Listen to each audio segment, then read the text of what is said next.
I'm gonna adventure a little bit. I'm gonna be sleeping back here. Gettysburg.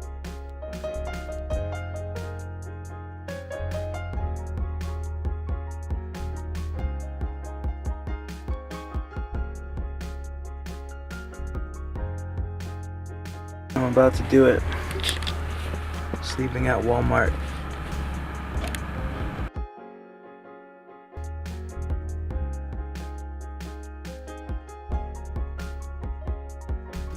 First time sleeping in the car at a Walmart parking lot. It was a success.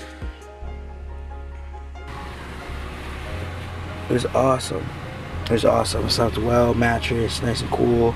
Fan, let the windows open just a tad bit. Close them now because it's getting hot.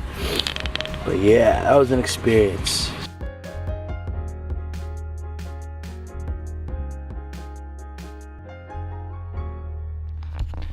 Alright, it's official. I did it. I slept in a Walmart parking lot in my car.